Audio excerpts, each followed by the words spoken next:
자, 오늘은 로마서 이제 두 번째 시간 계속해서 보도록 하겠습니다. 오늘은 로마서 이제 전체, 지난번에는 전체적인 내용이 무엇인가에 대해서 주로 살펴보았고요. 오늘은 이제 두 번째 시간으로서 로마서 전체에서 가장 핵심 구절이 무엇인가, 그리고 로마서가 이제 교회 역사에서 왜 중요한가, 그리고 우리 일상의 삶 가운데서 로마서가 어떤 역할을 할 수 있는가, 그런 이제 또 우리가 꼭 놓치지 말아야 할 핵심 주제는 무엇인가, 그런 것을 쭉 한번 여러분들에게 살펴볼 수 있는 기회를 주도록 하겠습니다. 일단 로마서의 이제 주제와 핵심 단어는, 로마서 주제는 1장 16절과 17절에 나와 있다고 할 수 있겠습니다. 거기서 말하는 핵심적인 것은 뭐냐면 두 가지입니다. 구원은 믿음으로 얻는 것이다. 인간의 행위로 얻는 것이 아니라 믿음으로 얻는 것이다. 그 무엇을 믿어야 할 것인가? 그래서 두 가지를 믿는 것이다. 예수님은 우리의 구세주이시다. 그리고 그 예수님은 우리의 주인이시다. 라는 것을 믿을 때 그 믿음으로 우리가 구원을 얻는데, 그 구원이라는 것은 선민이라고 그러죠. 선택받은 민족인 유대인에게만 한정되어 있는 것이 아니라 예수를 믿는 모든 자에게 똑같이 적용된다, 그런 말입니다. 그 사람이 가난한 사람이든 부자이든, 그 사람이 못 배운 사람이든 잘 배운 사람이든, 그 사람은 유대인이든 이방인이든 여자이든 남자이든 복음 안에서 구별이 있을 수 없다라는 것입니다. 그래서 우리 교회에서는 그 어떤 사람이 오든지 똑같이 존중하고 똑같이 인정하고 그래야겠죠. 바울은 하나님의 주권적인 구원 계획을 먼저 밝힌 다음에, 그 다음에 어떻게 의로운 삶을 살할 것인가, 두 가지를 로마서 전체에서 이야기하고 있습니다.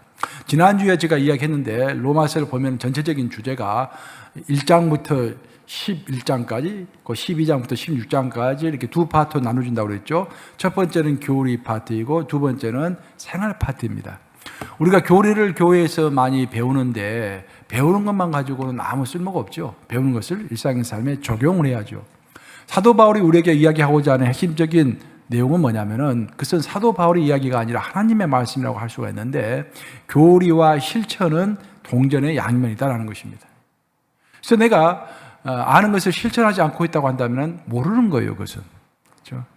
그래서 안 자는 반드시 실천하게 되어 있다라는 것이 성경의 주제입니다.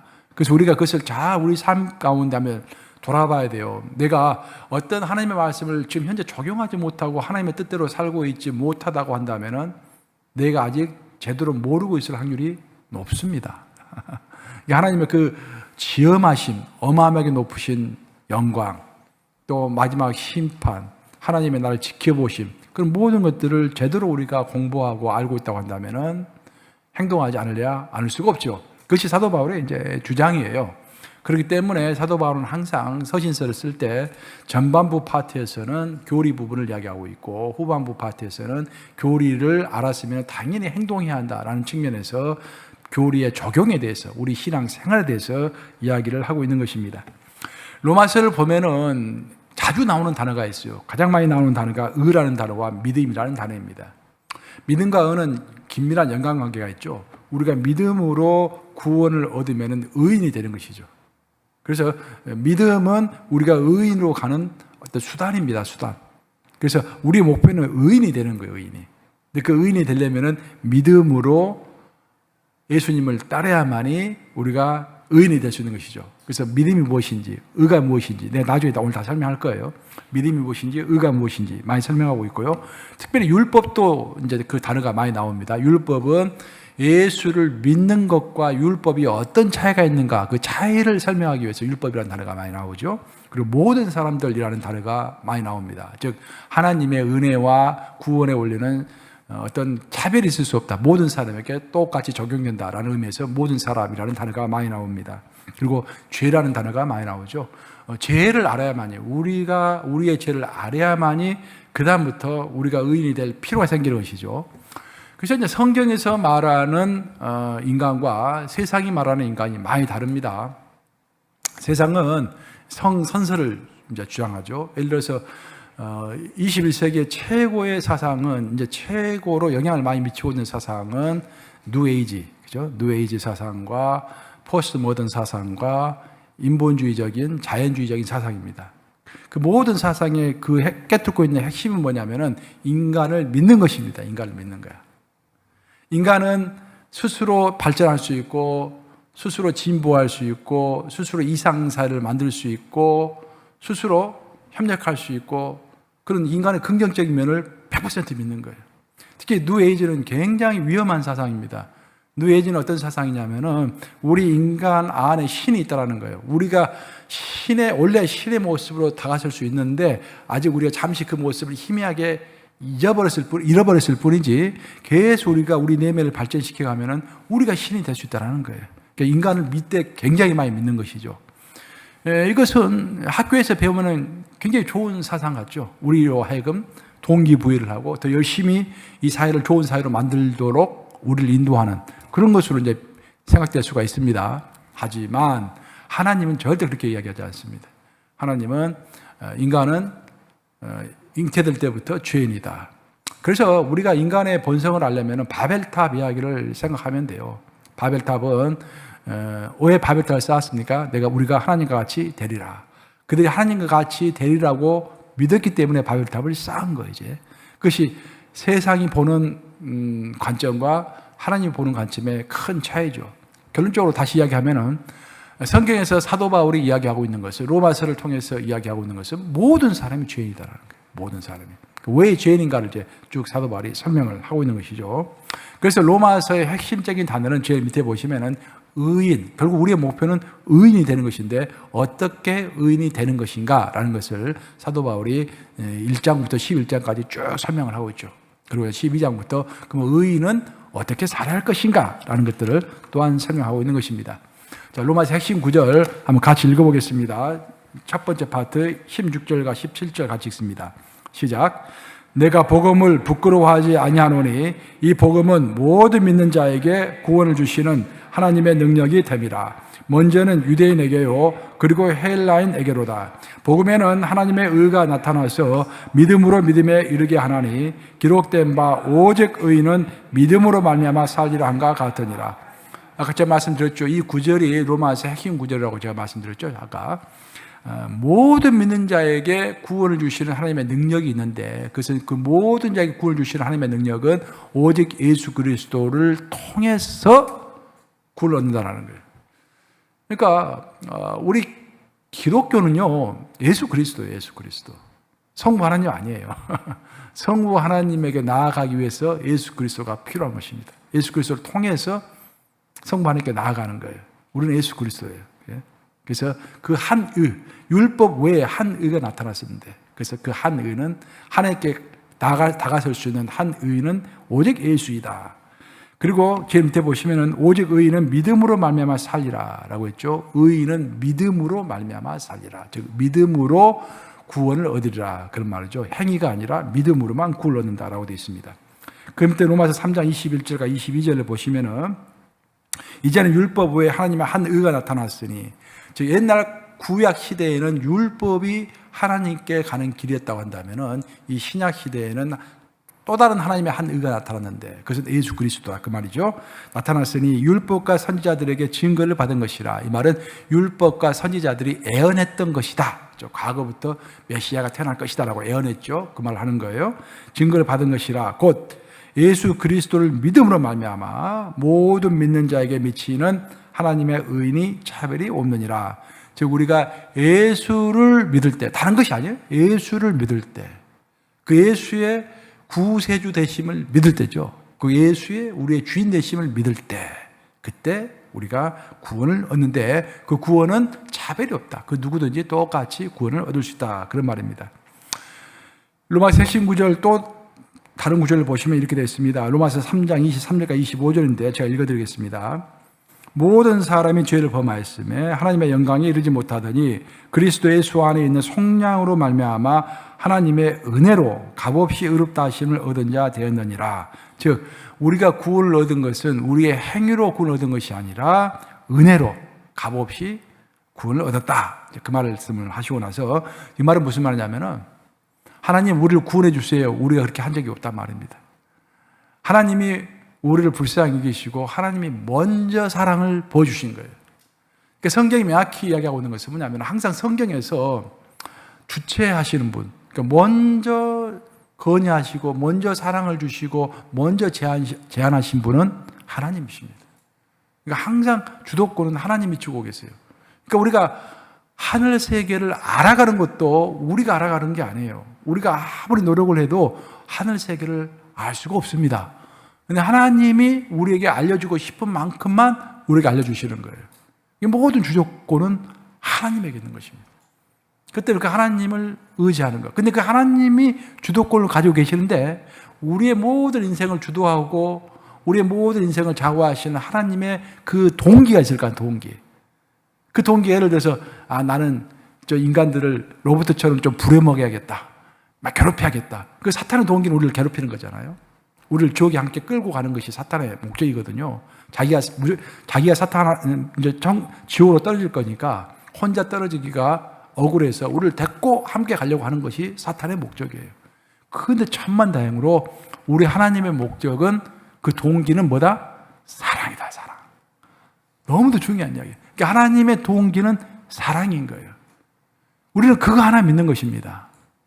그러니까 하나님이 내 인생에서 나에게 어떤 일을 하실지, 또 우리 인류에게 어떤 행동을 하실지, 또 우리 인류를 어떻게 인도하실지 우리는 정확히는 알 수 없어요. 우리가 성경에서 물론 희미하게 가르쳐주고 있지만 명확하게 가르쳐주고 있지 않아요. 그죠? 한 가지는 확실해. 하나님 나를 사랑하신다. 그죠? 예를 들어서 저희 부모님 한국에 계시는데, 저희 어머님 한국에 계시는데, 다른 건 몰라도 어머니와 이렇게 소통이 이제 뭐 일주일에 한 번씩 전화하지만 뭐 매일 같이 얼굴 보는 거 아니잖아요. 근데 한 가지는 확실해. 제가 절대로 의심하지 않는 게 있어. 우리 어머니에게는 아들이 최고인 거예요. 예?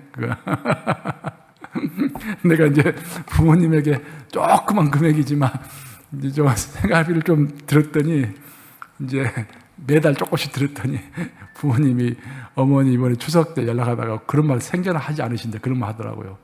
야, 참 이상하게 아들한테 돈을 받으니까 그렇게 마음이 든든하고 그렇게 마음이 포근하고 그렇게 행복하대요. 우리 내 동생이 5명이잖아요, 여동생이. 여동생이 5명이 가지고 다 이제 한 달에 20만 원씩 좀 이렇게 줘요. 이렇게 이런데 모아서. 그럼 100만 원이잖아요. 어머니 드린다고, 부모님. 나는 뭐 조금 드리지만 아들한테 받으니까 너무 기분이 좋다라는 거예요. 마음이 너무 행복하다라는 거예요. 그런 말씀 하시는 거예요, 어머님이. 내가 굉장히 좀 감명을 받았는데, 내가 하고자 하는 이야기는 그겁니다. 그 사람의 동기가 중요한 거예요. 그렇죠? 우리 직장 생활 할 때도 직장 상사가, 그렇죠? 이 사람이 나를 어떻게 생각하나. 근데 직장 상사가 나를 사랑한다, 그 하나만 확인이 되면은 다른 건 필요 없는 거예요. 그렇죠? 조금 오해가 있어도 그런가 보다, 저 사람 나를 사랑하니까. 그래 되는 거죠. 이렇게. 그래서 하나님의 동기가 중요한데, 우리 인간을 향한 동기는 사랑이다라는 거예요. 내가 잘 되기를 원하시는 것이고 나를 천국으로 인도하기를 원하시는 거예요. 그래서 내가 목사를 하는 거예요. 그렇죠?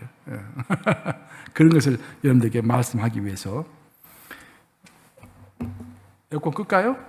괜찮아요? 추우시면 가서 끄세요.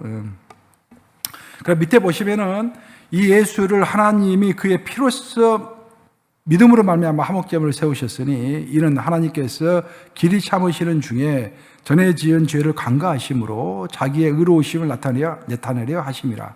근데 구원에 관한 이제 과정을 설명하고 있는데, 구원은 피로써 얻는 것이다. 그리고 그 피는 화목제물을 위해서 얻는 것이다라고 이야기하고 있어요. 이게 무슨 말이냐면은 이 구절은 이제 유대인들이 이해하기 쉽게 하기 위해서 이런 말을 쓰고 있어요.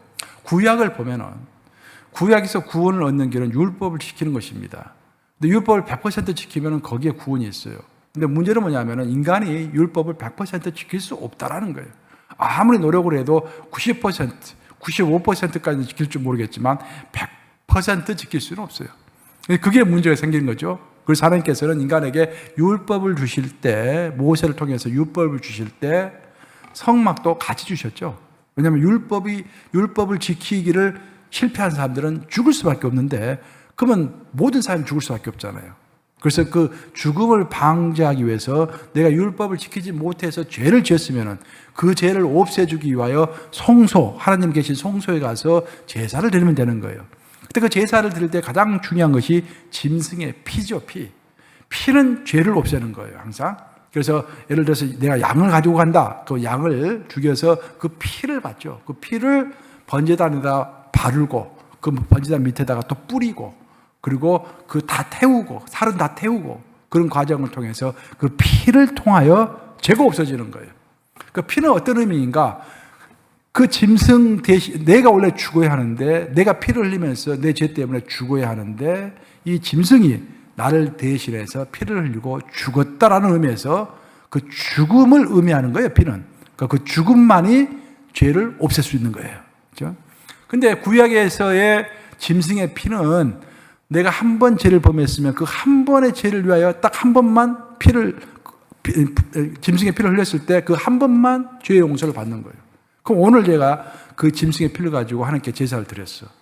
근데 내일 또 죄를 범해. 그럼 어떻게 합니까? 또 양을 끌고 가서 또 제사를 드려야죠. 그럼 1년 내내 제사를 드려야 할 거 아니에요. 그렇기 때문에 하나님은 예수 그리스도를 보내셔서 예수 그리스도의 피는 짐승의 피가 아니라 하나님의 피이기 때문에, 특별한 피이기 때문에 그 피는 과거와 현재와 미래 죄까지도 모두 없애주는 그런 효력을 발생하는 것이죠. 그렇죠? 그런 의미에서 이 예수를 하나님이 그의 피로써 믿음으로 말미암아 화목제물을 세우셨다라고 이야기하고 있어요. 그래서 예수의 피로써 화목제물은 뭐냐면은 인간이 죄 때문에 하나님과 인간 사이가 갈라졌잖아요. 그리고 하나님과 인간이 서로 반목하게 됐습니다. 그 반목하고 있는 관계를 화해시켜 주는 것. 그걸 위해서 드리는 제물이 화목제물이라고 하는 거예요. 그래서 예수 그리스도께서 우리 인간과 하나님 사이가 죄 때문에 갈라진 것을 화목제물이 되셔가지고 피를 흘려주심으로 우리와 하나님 사이가 회복되었다. 그 말을 지금 하는 거예요. 그 밑에 줄 보시면은 이는 하나님께서 길이 참으시는 중에 전에 지은 죄를 간과하심으로 자기의 의로우심을 나타내려 하심이라. 자, 여기서 간과하심이다. 이 말은 참 중요한 말이에요. 여러분들 이제 그 동그라미 피시는 게 필요할 것 같아요. 간과하심으로. 밑에 내가 영어로 박스를 쳐놨는데 passed over라고 됐죠. pass over. pass over 하면 뭡니까, 여러분? 유월절이다, 유월절. 구약에 보면은 이제 그 10번째 재앙, 모세를 통해서 애굽에 10번째 재앙을 내리실 때 하나님께서 모든 애굽에 있는 장자들 다 죽였죠. 하지만 문설주에다가 양의 피를 이렇게 발라놓으면은 죽음의 천사가 그 양의 피가 있는 집은 그냥 패스오버 했죠. 하퍼, 뛰어넘었죠. 그런 의미에서 하나님께서 인간의 죄를, 예수의 피가 있는 자에게는 그 죄를 간과하시고 뛰어넘으신다. 그런 의미예요. 그래서 우리는 눈에 보이질 않지만 예수의 보혈이 우리에게 묻혀 있는 거예요. 예수를 믿음으로. 그것을 하나님께서 아시고 패스오버 하신다. 그런 말이죠. 로마서 핵심 구절, 이제 로마서 12장 1절 같이 읽습니다. 시작. 그러므로 형제들아, 내가 하나님의 모든 자비하심으로 너희를 고나노니 너희 몸을 하나님이 기뻐하시는 거룩한 산 제물로 드리라. 이는 너희가 들을 영적 예배니라. 그러므로라는 말이 항상 중요하죠. 로마서 1장부터 11장까지는 교리 부분이라고 그랬죠. 구원에 관한 교리 부분입니다. 그러면 그 교리를 통해서 구원을 받은 자는, 그 말이에요. 받았으면은, 그래, 받았으면은, 그러므로, 내가 받았으므로, 그러므로, 이제부터는 산 제물이 되어서 살아라. 산 제물의 특징은 항상 소리가 나지 않는다라고 했죠. 소리가 나지 않는다. 그러니까 자기 소리가 없는 거예요. 하나님의 사람은. 그러니까 우리가 이제 어떤 그 교회 생활을 하고 하나님의 사람으로서 어떤 인간관계를 맺을 때는요, 항상 우리도 인간의 성격을 가지고 있기 때문에 화도 나고 분노도 생기고 그렇잖아요. 그때 우리는 이렇게 해야 돼요. 항상 두 가지를 꼭 구분하셔야 돼요. 내 개인적인 감정과 공적인 업무를 구분하셔야 돼요. 그러니까 개인적으로는 화가 나죠. 미웁죠. 그렇지만 공적으로 그 내가 미웁고 화가 나는 감정을 공적인 영역에서 적용을 시키면은 그때는 이제 뭐 사탄이 틈을 타고 난리를 치죠. 그래서 개인적인 감정은 개인적인 감정으로 딱 끊고, 그리고 공적인 영역에서 일을 할 때는 공적인 영역으로 내 개인의 사적인 감정을 끼워넣지 말고 정확하게 그 사람이 어떤 사람인가를 평가해서 일을 진행하면 되는 거예요. 그렇죠? 그래서 분별력이 필요한 것이죠. 절제와 분별력이 필요한 것이죠. 교회 리더들에게는 절제와 분별력이 필요한 거예요. 그래서 하여튼간에 산 제물은 소리가 나지 않는다라는 그런 이야기를 하고 싶고요. 2절에 보시면은 너는 이 세대를 본받지 말고 오직 마음을 새롭게 함으로 변화를 받아 하나님의 선하시고 기뻐하시고 온전하신 뜻이 무엇인지 분별하도록 하라. 뜻을 분별하더라고요. 뜻을 분별하라. 그러니까 우리가 인생을 살아갈 때 어떻게 살아갈 것인지, 지금 내가 무엇을 해야 할 것인지, 그 하나님의 뜻을 분별하는 삶을 살아라 이 말이죠. 왜? 내 인생은 내 것이 아니라 하나님의 것이기 때문에 이 말을 하고 있습니다. 3절에 보시면은 내게 주신 은혜로 말미암아 너희 각 사람에게 말하노니 마땅히 생각할 그 이상의 생각을 품지 말고 오직 하나님께서 각 사람에게 나누어 주신 믿음의 분량대로 지혜롭게 생각하라. 마땅히 생각할 그 이상의 생각을 품을 때 이 하나님의 공동체가 이제 어려워지는 거예요. 하나님의 나라가 어려워지는 것입니다. 그러니까 하나님께서 각자의 로마서 이제 고린도전서 13장을 보시면은 각 사람의 분량에 맞게 은사를 주셨잖아요. 그럼 자기 분량대로 은사를 받으면 되는 거예요. 자기 하나님께서는 너는 한 10개의 분량을 10개 정도의 분량을 가졌다라고 말씀하셨는데 나는 20개, 30개, 100개를 막 하고 싶어. 그러면 이제 이 혼동이 되는 거예요. 그래서 우리가 하나님 앞에서 하나님, 저는 내 은사는 무엇입니까? 어떻게 하는 것이 하나님을 기쁘게 해드리는 것입니까? 하면서 우리가 질그릇으로 만들어졌는데 금그릇이 되려고 노력할 필요가 전혀 없습니다, 여러분. 성경은 금그릇이든 은그릇이든 질그릇이든 그게 중요한 게 아니라 깨끗한 그릇이 중요하다고 그랬죠. 깨끗하면 돼요. 그리고 우리가 무엇을 얼마나 많이 했느냐 가지고 절대로 하나님이 우리를 평가하지 않으십니다. 제가 마태복음, 요한복음 강의하면서 요한복음 17장 내가 강의했죠. 17장 보면은 내가 예수님께서 하나님께 그렇게 기도하죠. 죽기 직전에 하나님 아버지께서 나에게 하라고 하신 일을 제가 다 끝냈습니다. 그러니 저에게 영광을 주시옵소서라고 말하죠. 그러니까 예수님은 하나님 앞에서 죽기 직전에 아버지시여, 내가 아버지를 위하여 병자 2,000명을 다 고쳤습니다. 나는 5만 명 앞에서 설교했습니다. 나는 또 오병의 기적을 대단하게 베풀어가지고 굶주린 사람들 다 먹였습니다. 그렇게 말씀하지 않으셨어요. 그런 걸 가지고 하나님이 우리를 평가하지 않기 때문입니다. 하나님 우리를 평가하실 때는 하나님이 우리에게 주신 사명, 그렇죠? 그것을 아버지의 뜻대로 했는가? 그걸 가지고 우리는 하나님 앞에 서는 거예요. 예수님께서 아버지께서 나에게 하라고 하신 일, 그걸 가지고 했으니 아버지 나에게 영광을 주시옵소서라고 말한 거 아니에요.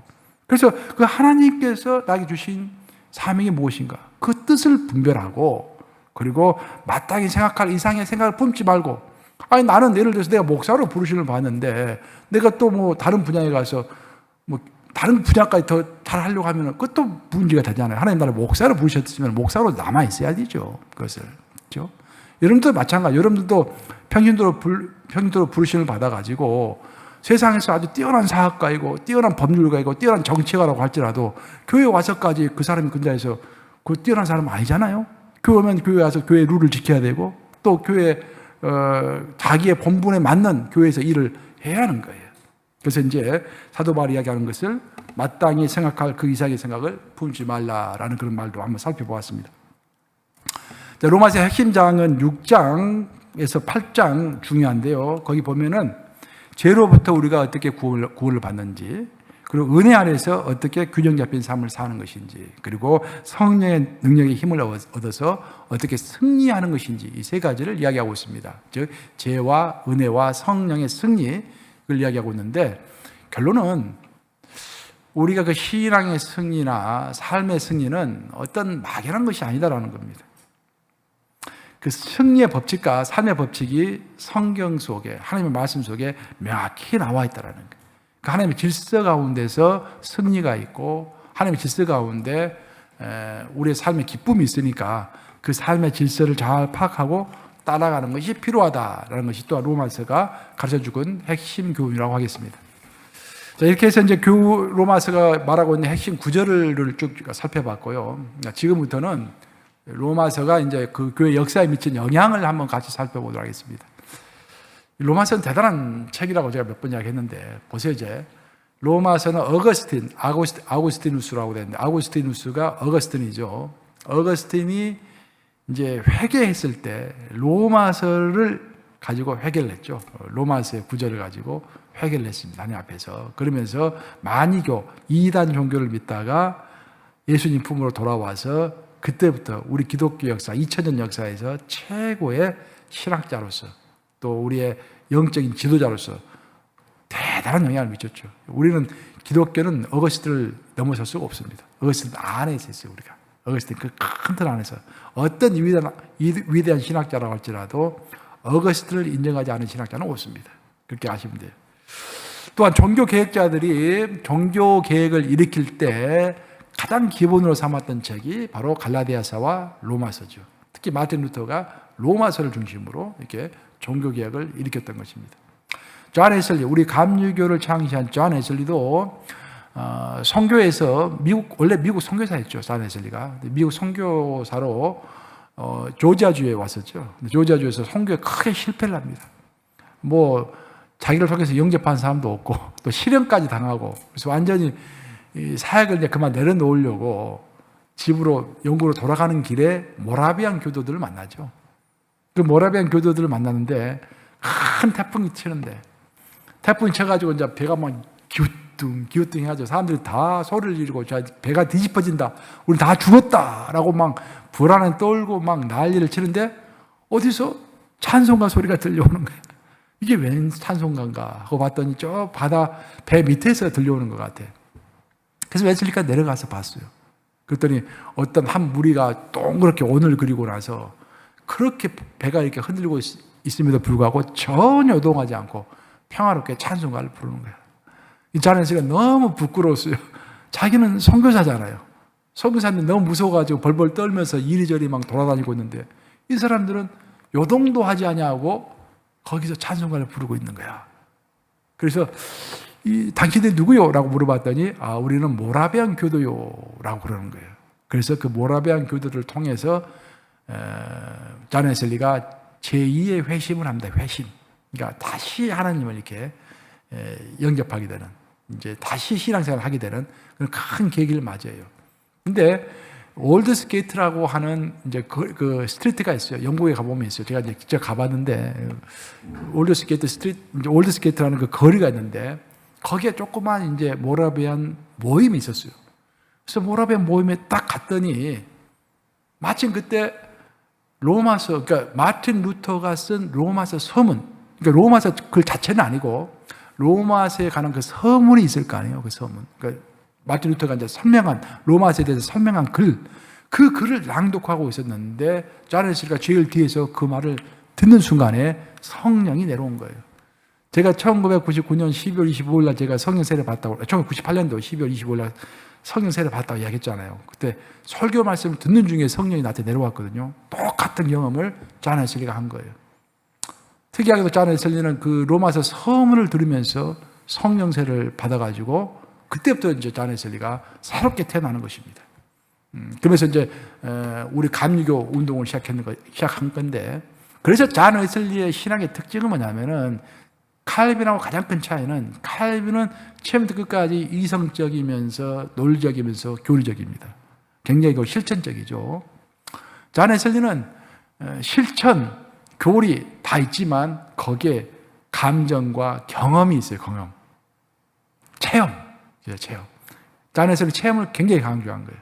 그래서 우리 감리교에서 뭐가 나왔습니까? 성결교가 나왔고 성결교에서 순복음교단이 나왔잖아요. 다 우리가 그 체험을, 성령 체험을 강조하기 때문에 그러는 거예요. 원래 우리 교단은 그런 교단이에요.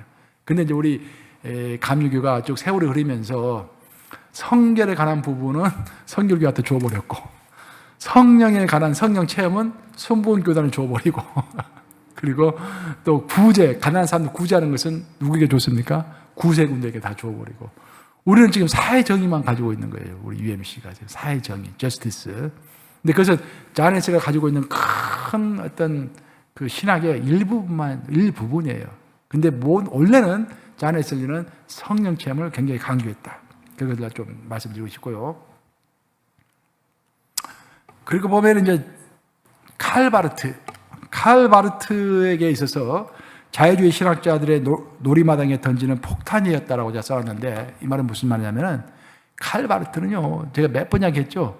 이제 근현대를 통틀어서 최고의 신학자, 그죠? 대단한 신학자. 내가 인정하는 대단한 신학자.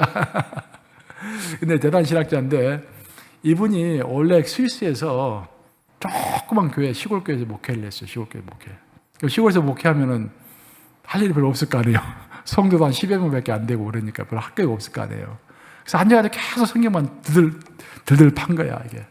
게다가 로마서를 읽고서 큰 은혜를 받아가지고 로마서 강해라는 책을 쓴 거예요. 그래서 그 책이, 그 한 권의 책이 전 유럽의 신학의 기조를 아예 바꿔버린 거예요. 그럼 어떻게 바꿨는가? 자, 보세요. 사도신경을 여러분들이 보시면은 I believe in God라고 됐죠. 전능하사 천지를 창조하신 하나님을, 전능하사 어떻게 됐죠? 잠깐, 전능하사 천지를 지으신 하나님을 믿사오며라고 했을 때 믿는다. 그래서 영어로 보면은 I believe in God가 먼저 나와요. I believe in Almighty God 해가지고 이제 I believe in이 먼저 나와요. 여기서 여러분들 제가 질문 한번 해볼게요. I believe 하면은 I가 중요한 것입니까? believe가 중요한 것입니까? I는 주체를 이야기하는 것이고 believe는 그러니까 진리를 믿는 거 아니겠어요, 우리가? 그러니까 진리를 얘기하는 거예요. 그러면 진리를 믿는 주체가 중요한 것입니까? 아니면 진리가 중요한 것입니까? 이것이 바로 온 철학의 주제이고요. 2000년, 수천 년 철학의 주제이고 사상의 주제이며 신학의 주제이고 투쟁입니다. 그리고 신학이라는 것, 철학이라는 것, 사상이라는 것, 통틀어 보면 이 두 가지의 싸움이에요. 진리가 중요한가? 그 진리를 탐구하는 주체가 중요한 것인가? 자유주의 신학이라고 했을 때는 자유주의 신학은 항상 내가 중요한 거야. 아예 주체가 중요한 거예요. 주체가. 근데 주체의 문제는 뭐냐면 인간은 항상 변하죠. 시시각각으로 변합니다. 오늘의 나와 10년 후의 내가 같을 수가 없죠. 그래서 신학도 막 상황에 따라서 시대에 따라서 자꾸 바뀌는 거예요. 그래서 진리는 절대 바뀌지 않죠. 하나님의 말씀은 절대 바뀌지 않죠. 그 해석은 바뀔 수가 있지만 진리 자체는 그대로 있죠. 근데 유럽의 철학과 신학은 나를 중요시하는, 아이를 중요시하는 방향으로 쭉 흘러갔던 거예요. 그리고 지금은 철학도 마찬가지죠. 철학은 지금 현대 철학은 더더욱 아이를 중요시 여깁니다. 그러니까 포스트 모던이라는 게 뭐냐면은 이것은 성경이잖아요. 성경인데 성경을 사람에 따라서 다 다르게 이야기한다는 거예요. 그럼 내 해석도 맞고 너 해석도 맞고 어떤 해석도 다 맞는 거예요. 그럼 성경을 해석할 때 모든 사람의 해석이 다 맞다고 한다면은 하나의 해석은 없어져 버리는 것이죠. 그렇죠? 그 대혼돈이죠. 그게 이제 포스트 모델이라는 거예요, 이게. 근데 자유주의 신학도 마찬가지예요. 내가 항상 중요하다 보니까 인간을 중요시하고 인간적인 생각과 인간의 해석을 중요시하는 그것이 자유주의 신학인 거예요. 그것이 유럽을 전체적으로 지배하고 있었는데 칼바르트가 나타나가지고 아니다! believe가 중요한 것이다. 믿는다. 진리가 중요한 것이다. 객관적인 진리가 중요한 것이다. 그리고 우리 인간은 아무리 해도 하나님을 다 이해할 수가 없다. 근데 자유주의자들의 기본적인 전제는 뭐냐면 인간의 발전을 믿는 거예요. 인간의 능력을 믿는 거예요. 우리가 하나님을 열심히 탐구하면 하나님을 다 알 수 있다고 믿는 거예요. 아니다. 우리가 아무리 열심히 노력해도 절대로 하나님을 다 알 수가 없다. 어떻게 개미가 아무리 노력한다고 한들 그 인간을 다 알 수 있느냐? 그렇잖아요. 똑같이 우리 인간이 아무리 노력한다 해도 하나님을 다 알 수 있는 것이 아니다. 하나님이 우리에게 가르쳐 준 만큼만 우리는 이해할 수 있을 것이다. 그래서 아이를 중요시했던 그 주체를 중요시했던 그 신학의 기조를 진리를 중요시하는 신학의 기조로 완전히 바꿔버린 사람이 칼바르트입니다. 이 대단한 업적은 그 당시에 흐르고 있던 철학의 사조도 그냥 무너뜨려 버린 것이고 사회주의적인 관점도 무너뜨려 버린 것이고 신학은 말할 것도 없고 대단한 신학자라고 이야기할 수 있는 것은 뭐냐면은 이 사람은 신학만 아는 것이 아니라 이 사회 전반적인 것을 다 알고 있는 거예요. 그래야 대신학자 될 수 있는 거예요. 그래서 칼바르트는 한 손에는 성경, 한 손에는 신문 항상 이야기했잖아요. 그래서 칼바르트가 이 모든 것을 다 바꿀 수 있었던 계기는 바로 로마서에 관한 책을 쓰고 나서다. 그 이야기하고. 자, 바울의 복음은 1장부터 4장까지 쭉 보면 바울의 복음이 나와 있는데 도식으로 보면 이런 도식입니다. 복음을 믿음으로 우리가 구원을 얻고 의인이 되는 것이다 라는 그런 도식이에요. 그러면 구원을 어떻게 받는 것인가? 즉 이제 복음을 믿음으로 구원을 받는다고 했는데, 그러면 그것은 구체적으로 어떤 것인가라고 했을 때, 예수 그리스도가 내 죄의 대가를 대신 치러 주셨다라는 것을 믿는 거예요. 무엇을 믿을 것인가 했을 때, 예수님이 내 죄의 대가를 대신 치러 주셨다. 즉 구세주다 그 말이죠. 그리고 예수 그리스도를 통해서 나를 죄와 죽음에서 의와 생명으로 건져 주셨다라는 것을 믿음으로 우리는 구원을 얻는 것입니다. 즉 예수 그리스도를 통해서라는 이야기는 뭐냐면은 예수님이 하나님과 우리 사이에 다리가 되어서, 브릿지가 되어서, 다리가 되어서 우리가 구원을 얻고 생명을 얻게 되었다라는 그런 것을 이제 바울이 로마서 초반부에 설명을 하고 있습니다. 자, 바울의 복음을 계속해서 보면은 바울이 이제 이런 말을 했어요. 이제는 율법 없이 복음에 하나님의 의가 나타났다. 그러면 의가 무엇인가? 이제 의라는 말이 자주 나오잖아요. 로마서에서는 그 로마서에서 나오는 의라는 것은 무슨 말인가? 의라는 것은 하나님과 부합하는 것이 의입니다, 여러분. 하여튼 세상에서 의는 뭐가 의입니까? 법률에 저촉되지 않는 것이 의죠. 근데 우리 하나님은 절대 그렇게 말씀하지 않으세요. 하나님 말씀하시는 것은 하나님의 부합하다. 그럼 하나님께 부합하다는 것은 하나님의 성품. 하나님은 죄가 없으시고, 하나님은 사랑이 많으시고, 인자하시고, 오래 참으시고, 그러신 분이잖아요. 하나님의 성품을 닮아가는 사람, 하나님의 성품을 가지고 있는 사람, 그 사람이 의인이다라고 이야기하는 거예요. 밑에 보시면은 하나님의 의는 단순히 죄인을 죽여 없애는 의가 아니라 그의 죄값을 대신 지불하고 그 죄인을 다시 살려주시는 의입니다. 즉 하나님은 의인이시기 때문에 죄가 있으면은 반드시 그것을 처벌해야 합니다. 그것이 하나님의 의예요. 그러니까 하나님은 사랑이시기 때문에 우리에게 천국을 주셨지만 하나님은 의인이시기 때문에 justice, 정의를 이 땅에서 실현하기 위하여 지옥을 만드신 거예요. 하나님의 사랑은 천국을 만드셨지만 하나님의 정의는, 하나님의 의는 지옥을 만든 것입니다. 그럼 우리가 죄를 지었으면은 그 죄인을 처단하는 방법이 두 가지가 있다는 거예요. 하나는 그 죄값을 받게 하는 것, 죽이는 것이죠. 하지만 반면에 다른 사람이 대신 그 죄값을 치르게 하는 것도 하나의 방법이라는 것이죠.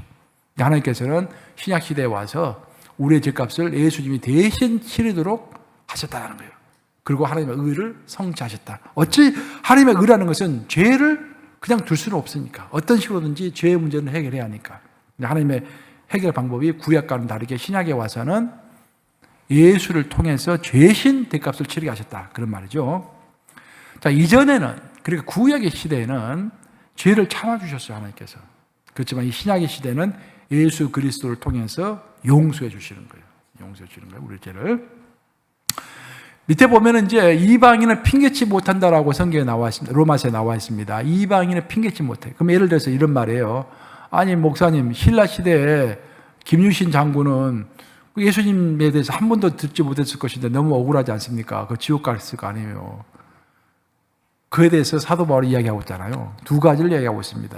사도 바울이 뭐라고 이야기하냐면은, 첫째, 예수에 관한 이름을 한 번도 들어보지 못한 사람도 이 온 세계가 어떻게 돌아가는가, 이 온 자연 세계를 보면은 창조주가 있다는 것을 고백하지 않을 수가 없다는 거예요.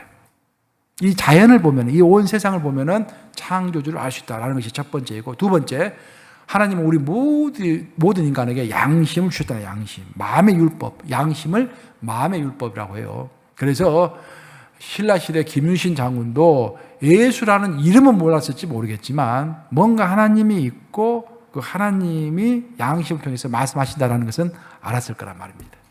그런 식으로 사도 바울은 설명하고 있다, 그런 말입니다. 그럼 우리가 이제 어떻게 살 것인가? 교리와 윤리는 하나다라고 아까 제가 처음에 이야기했죠. 맨 처음에, 즉 우리가 구원의 교리를 알고 나면은 그 구원받은 자처럼 살아야 한다. 사는 것과 아는 것은 다름이 아니라 하나다. 그런 이야기죠. 또 로마서 전체를 보면은 몸에 관한 이야기를 많이 하고 있어요. 근데 몸은 우리가 말하는 육체를 이야기하는 것이 아니에요. 로마서에서 몸은 인간 전체, 영혼, 육을 다 통틀어서 몸이라고 이야기하고 있습니다. 그리고 신앙 공동체, 교회도 그리스도의 몸이라고 설명하고 있죠. 그 밑에 보시면 은사에 관한 이야기가 또 로마서에 나오는데 믿음의 분량대로, 믿음의 분수대로 해라. 이제 그런 이야기가 나오고 있고요. 권세라는 것이 여러분 잘 이해를 하셔야 돼요. 로마서 이제 13장에 보면은 국가에 관한 이제 충성이 나옵니다. 근데 여기서 여러분 잘 이해하셔야 할 것은 뭐냐면은 사도 바울은 무작정 교회에 충성하라고 하지 않았어요. 또 정반대로 교회하고는 너무 떨어져 가지고 우리끼리 고립되어 가지고 에미시처럼 살라고 그렇게 말씀하시지도 않았습니다. 사도 바울이 로마서 13장에서 말하고 있는 국가와 우리 교회, 국가와 성도 간의 관계는 뭐냐면은 비평적 충성입니다. 그 무엇이 비평적 충성이냐? 국가는 일단 하나님이 세우신 것이기 때문에 우리 일단 존중해야 돼요. 국가가 세금을 내라면 다 세금을 내야 합니다. 그 사도 바울 우리에게 하라고 명령한 거예요. 하지만 국가가 하나님의 명령을 어겼을 경우에는 국가를 우리는 항거해야 돼요. 그래서 나치 독일에 항거를 해야 하는 것입니다. 칼바르트가 쓴 책들을 쭉 읽어보면요, 칼바르트가 나치 정권 밑에 있었잖아요. 나치 정권 밑에 있으면서 항거를 했어요. 칼바르트가 그 이야기를 하는 거예요. 국가는 우리가 존경의 대상이고 하나님이 사용하시는 도구이지만 그 국가가 하나님의 뜻에서 벗어나가지고 하나님의 뜻과 정반대되는 행위를 하면은 그 국가는 전복되어야 한다. 우리가 그 국가에 항거해야 되고 그 국가를 없애야 한다. 그렇게 이야기하는 거예요. 그래서 그것을 비평적 충성이라고 이야기하는 것입니다. 이게 굉장히 중요한 말이에요. 그래서 우리 한국에서도 옛날에 유신 정권에 대해서 교회에서 너무 그냥 무조건 맹목적으로 그냥 찬양을 했잖아요. 그것이 요즘 많이 비판의 대상이 되고 있어요. 그러면 안 되는 거예요. 우리 교회도 국가가 잘하는 것은 칭찬하고 국가 대통령을 존중하고 따라야지만 대통령이 성경에 입에대는 행동을 하면은 당연히 나서야하는 것입니다. 그래서 당연히 반대하고 머리에 띠두르고 나서야죠. 그게 교회인 거예요. 이제 비평적 충성이다 이 말이에요. 종말론적 윤리가 나와요. 예수님의 재림이 임박할수록 도리어 윤리가 강조되어야 한다. 자, 보면은 로마서 제가 13장 12절부터 14절 적어놨는데 한번 같이 읽습니다. 쭉 같이 읽습니다. 시작. 밤이 깊고 낮이 가까웠으니 그러므로 우리가 어둠의 일을 벗고 빛의 갑옷을 입자. 낮에와 같이 단정히 행하고 방탕하거나 술 취하지 말며 음란하거나 호색하지 말며 다투거나 시기하지 말고 오직 주 예수 그리스도로 옷 입고 정욕을 위하여 육신의 일을 도모하지 말라라고 되어 있습니다. 자, 밤이 깊고 낮이 가까웠으니, 즉 예수님의 재림할 날이 가까웠다 그런 말이에요. 그러니 너희가 낮에와 같이 단정히 행해라.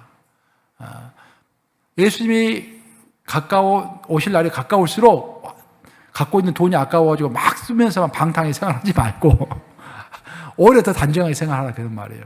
데살로니가 성도들의 문제가 그거였잖아요. 예수님 금방 재림하시는데 우리가 일할 필요가 뭐가 있냐. 그래서 저 일을 하지 않았어요. 그 있는 돈을 막 썼습니다. 예수님 오기 전에 빨리 돈 쓰자고만 또 썼어요. 사도 바울이 일하기 싫으면 먹지도 마라. 내일 예수님이 재림할지라도 오늘 일해라. 그런 말이에요. 그 이야기를 하고 있어요. 그래서 제 밑에 보시면은 13장 14절 제 밑에 보시면은 정욕을 위하여 육신의 일을 도모하지 말라라고 이제 사도 바울이 또한 종말에 관한 이야기를 하면서 교훈을 주고 있습니다. 자, 강한 자와 약한 자의 문제도 지난주에 제가 약간 잠시 언급한 것 같은데 성경이 로마서가 말하는 믿음이 약한 자라는 것은 우상에 섬기는 음식이라든지 그런 것들 잘 먹지 못하는 자, 즉 자유에 대한 확신이 적은 자. 즉 예수님은 율법으로부터 자유를 우리에게 선포해 주셨잖아요. 구약에 나와 있는 음식법을 지킬 필요가 없다라고 말씀해 주셨음에도 불구하고 항상 꺼림칙하게 생각하는 자, 그런 자를 이제 믿음이 약한 자라고 표현했어요. 로마 교회에서는 유대인으로서 그리스도를 믿는 자, 유대 그리스도인들이 이제 율법을 어렸을 때부터 배웠기 때문에 그 율법을 버리기가 꺼림칙한 거예요, 항상. 그래서 그 자를 믿음이 약한 자라고 이야기했습니다. 반면에 이방인으로서 기독인이 된 사람들은 원래 율법을 몰랐으니까, 구약의 율법을 몰랐으니까 우상에 섬긴 고기가 되었든지 무슨 음식이든지 다 먹을 수 있는 거예요.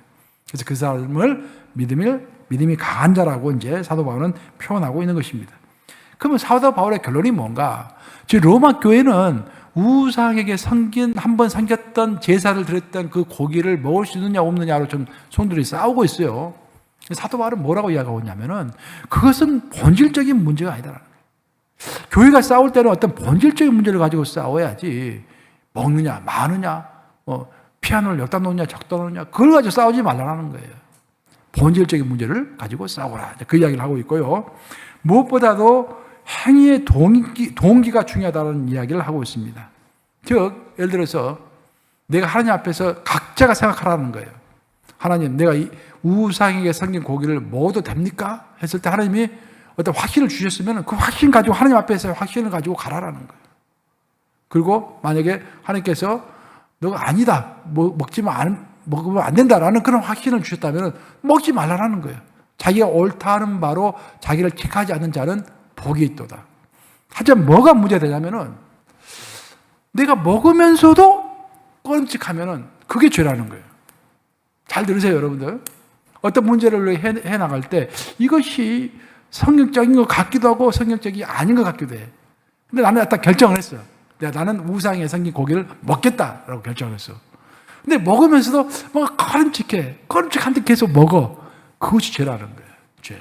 하나님 앞에서 확신 들 때까지 먹지 말고 물어보고 자기 확신대로 행동하라는 것이 사도 바울의 가르침입니다.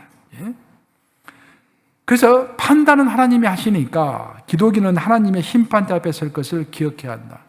그러니까 하나님을 기만하지 말고 하나님 앞에서 확실하게 하나님의 음성을 듣고 하나님의 뜻을 분별한 다음에 고기를 먹든지 말든지 하라라는 거예요. 왜? 하나님이 마지막에 우리에게 물으실 것이기 때문에. 그리고 무엇을 하든지 사랑 안에서 공동체 덕을 세우라라고 이야기하고 있습니다. 이 말은 무슨 말이냐면은 나는 우상에 섬긴 고기를 얼마든지 먹을 수 있어. 나는 포도주를 얼마든지 마실 수가 있어. 내 믿음에는 껄쭉한 것이 아무것도 없어. 하나님 그렇게 나는 하나님 앞에서 내가 확신을 갖고 있어. 하지만 내가 먹는 것을 보고 믿음이 연약한 성도가 시험을 받을 수 있잖아요. 그러면은 나는 얼마든지 하나님 앞에서 확신을 갖고 먹을 수 있지만 이 어린 성도를 위해서 참다라는 거예요. 저는 제가 목회할 때 이런 것을 많이 느껴요. 정말 신학적으로도 얼마든지 내가 공격할 수 있고 얼마든지 말할 수 있고 내가 하고 싶은 대로 얼마든지 할 수 있지만 그걸 내가 참아야지. 안 참으면은 어린 성도들이 피해를 보잖아요. 그냥 교회 공동체가 피해를 보잖아요. 여러분들도 마찬가지라는 거예요. 여러분들이 하고 싶은 말 얼마든지 할 수 있고 자유가 있잖아요. 뭐 먹고 싶고 얼마든지 먹을 수 있고 교회 올 때 핫팬티 입고 올 수 있잖아요. 잘못되면 교회가 핫팬티는 입고 오지 말라 그런 법은 없잖아요. 이게 핫팬티도 입고 올 수 있어. 하자 왜 우리가 입지 않습니까? 나는 입을 수 있음에도 불구하고 내가 입고 오면은 어린 성도들이 그거 보면서 시험 받을 수 있잖아요. 그 이야기를 하는 거예요. 공동체 덕을 세우지 않는 행동은 하지 말라. 그래서 사도 바울이 이제 기독교 윤리를 12장부터 쭉 이야기하고 있는데 이제 그 보면은 already not yet라는 단어가 나와요. 그러니까 우리는 이미 구원을 받은 자, 이미 구원을 받은 자들이지만 not yet, 우리가 아직은 천국에 들어가지 않은 자인 것입니다. 아직은 하나님 심판대 앞에 서지는 않았어요. 최후의 심판을 받지는 않았어요. 우리가 그 백보자 심판을 받지는 않았어요. 그래서 구원을 받았을지라도 두렵고 떨림으로 신앙생활을 해라라는 것이 사도 바울 전체적인 가르침입니다. 자, 그리고 행위에는 동기가 중요하다는 것이 사도 바울의 이제 그 윤리에 관한 가르침이에요. 로마서 12장부터 16장까지는 동기를 많이 강조합니다. 사도 바울이. 중요한 것은 행위나 일 자체보다는 행위의 동기입니다. 내가 무엇을 하느냐보다 훨씬 더 중요한 것은 이것은 주님을 위한 행동인가 아니면 나를 위한 행동인가, 그 동기가 중요하다는 거예요. 우리 크리스천에게 있어서 동기는 항상 하나님께 영광을 돌리는 동기를 가져야 돼요. 자, 내가 무엇을 해? 교회에서 무슨 일을 해? 근데 이것이 다른 사람을 의식하고 내 이름을 내기 위해서, 내 공격을 내기 위해서 하는 행동인지 아니면 하나님의 영광을 위해서 하는 것인지 항상 분별하라, 그런 말을 사도 바울은. 왜? 하나님의 마지막 심판대가 있기 때문에. 그래서 우리 기독인의 동기는 항상 먹든지 마시든지 무엇을 하든지 하나님의 영광을 위해서 하는 것, 그것이 동기가 되어야 한다라는 말로 사도 바울은 이제 말씀을 마무리합니다.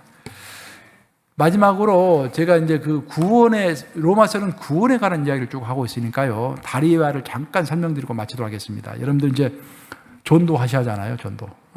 직장에서도 그렇고, 누가 여러분들에게 어떻게 구원받습니까? 라고 물어보면 여러분 어떻게 설명해요? 좀 쉽게 설명해야 할 거 아니에요. 설명할 때 이 다리에와로 설명을 하면 돼요. 자, 보세요. 원래 하나님과 사람은 함께 살았어요. 근데 그 죄가 하나님과 사람 사이에 끼어들면서 그 죄 때문에 하나님과 인간 사이가 벌어진 거예요. 자, 보면은 왼쪽에 사람이 서 있잖아요.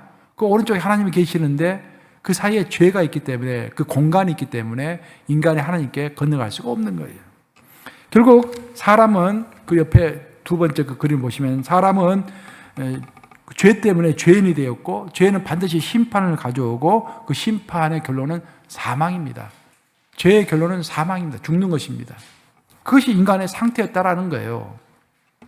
그런데 인간은 내가 하나님 맛에 가려면, 천국에 가려면 내가 선행을 많이 쌓든지 뭐 이런저런 불교라든지 종교를 많이 갖는다든지 아니면은 어떤 내가 노력을 한다든지 뭐 도덕적인 삶을 산다든지 그런 것을 통해서 내가 하나님을 만날 수 있고 천국에 갈 수 있을 것이다 라고 믿는 사람들이 많다라는 거예요. 하지만 절대 그걸 가지고 하나님께 갈 수는 없습니다. 성경에 따르면은 그 오른쪽 그림을 보시면은 우리가 죄를 지은 인간이 하나님께 가는 길은 딱 하나밖에 없다라는 거예요. 십자가. 이거 십자가밖에 없다라는 거예요. 십자가를 지신 예수 그리스도를 통해서만 우리가 구원을 얻을 수가 있는 것입니다. 그래서 우리 인간은 예수 그리스도가 놓아놓으신 십자가 다리를 타고서 하나님께 건너가는 거예요. 그래서 예수의 십자가 위에 예수, 그것만이 우리가 하나님께 가는 길이다. 그럼 여러분들이 죄인으로 그대로 있을 것인가? 아니면 그 십자가를 타고서 하나님께 건너갈 것인가? 그것은 여러분 각자의 몫이다. 그런 말이에요. 이제 구원을 간단히 설명하는 방법이에요. 네. 자, 기도하겠습니다. 좋으신 아버지, 로마서 끝낼 수 있도록 인도해 주시니 감사합니다. 교리를 아는 것도 중요하지만 그 아는 것의 결론은 실천이라고 하셨습니다. 아버지, 우리의 윤리적인 삶, 로마서에서 말하는 정말 산 제사로서 삶을 살아가기에 부족함이 없도록 인도해 주시고, 정말 우리가 나의 주체보다도 훨씬 중요한 것은 변하지 않는 하나님의 진리인 것을 기억하면서 하나님의 진리를 알기에 노력하고 아는 것을 실천함으로 인하여서 하나님 기뻐하시는 인생을 살아가는 우리 모두가 될 수 있도록 도우시고 함께해 주시옵소서. 주께 온전히 의탁드리오며 예수 그리스도를 받들어 기도합니다. 아멘.